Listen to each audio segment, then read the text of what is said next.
Hello friends, આજે B12 થી ભરપૂર એવી કેરીની ગોટલીનો મુખવાસ બનાવવાનો છે। તો તેના માટે મેં અહીં 20 થી 22 જેટલા સુકાયેલા ગોટલા લીધા છે અને તેને આ રીતે આગળના ભાગેથી દસ્તો મારીને તોડવાથી તેની અંદર રહેલી ગોટલી નીકળી જાય છે। તો મેં અહીં એ રીતે બધી જ ગોટલીઓ કાઢી લીધી છે। તો તમે જોઈ શકો છો કે આ રીતે બધી જ ગોટલીઓ નીકળી ગઈ છે અને તેની ઉપર કાળા કલરનું કવર જેવું હોય છે। તે લગભગ તો નીકળી જ જાય છે, પણ જો ના નીકળે તો આ રીતે હાથથી ચપ્પાની મદદથી સાફ કરી અને કાઢી લઈશું। જો થોડું ઘણું રહી જાય તો જ્યારે આપણે કટિંગ કરીશું એ વખતે નીકળી જશે। તો બધી જ ગોટલીઓને આ રીતે સાફ કરી અને તેના ટુકડા કરી લઈશું। જો તમે છીણવી હોય તો છીણી શકો છો અથવા વેફર પાડવાની જે મશીન હોય છે તેનાથી એકદમ પતલી પતલી સ્લાઇસ પણ કરી શકો છો। તો મેં અહીં ચપ્પાથી આ રીતે સમારી લીધી છે।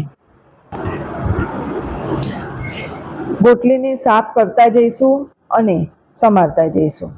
કાળો થઈ ગયેલો ભાગ હોય કે એકદમ કડક હોય તેવી ગોટલી કાઢી લઈશું અને સફેદ હોય અને પોચી હોય તેવી બધી જ ગોટલી સમારી લઈશું।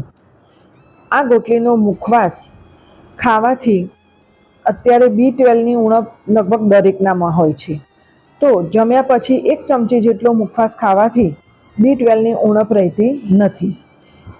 તો આ રીતની ખરાબ બધી જ ગોટલી કાઢી અને જે સમારેલી ગોટલી છે એને 2 થી 3 વાર પાણીથી ધોઈ લઈશું, જેથી તેની અંદર રહેલી બધો જ કચરો કે ગંદકી હોય તે નીકળી જાય અને તેને કુકરની અંદર ટ્રાન્સફર કરી લઈશું।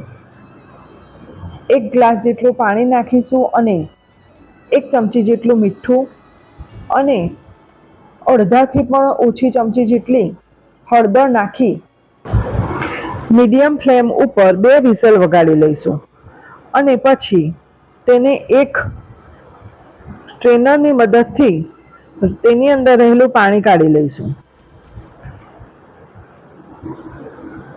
હળદર નાખવાથી તેનો કલર એકદમ સરસ લાગે છે। તો આ રીતે તોડીએ અને એકદમ સરસ ટુકડો થઈ જાય એ રીતની આપણે તેને બાફી લઈશું અને એક થાળીમાં લઈ લઈશું અને તેને જ્યાં સૂર્યપ્રકાશ કે તડકો આવતો હોય તેવી જગ્યા પર 24 કલાક માટે મૂકી રાખીશું। તમે જોઈ શકો છો કે 24 કલાકમાં ગોટલી એકદમ સુકાઈ ગઈ છે અને તોડીએ તો તે તૂટી જાય છે।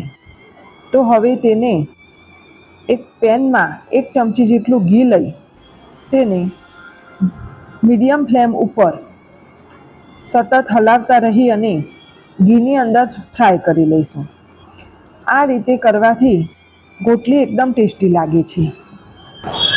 હવે તેની અંદર અડધી ચમચી જેટલો સંચર પાવડર એડ કરીશું, તેનાથી તેનો ટેસ્ટ ખૂબ જ સરસ લાગે છે। આ ગોટલીનો મુખવાસ શેકાતા લગભગ 3 થી 4 મિનિટ જેટલો સમય લાગે છે। તો ફ્રેન્ડ્સ, હવે આપણો મુખવાસ તૈયાર છે, તો તેને આપણે કાઢી લઈશું। તો ફ્રેન્ડ્સ, તમે આ રેસીપીને ચોક્કસથી ટ્રાય કરજો અને મને કોમેન્ટ કરજો। જો મારો વિડીયો પસંદ આવ્યો હોય તો તેને લાઈક કરજો અને મારી ચેનલને સબસ્ક્રાઈબ કરજો। Thank you.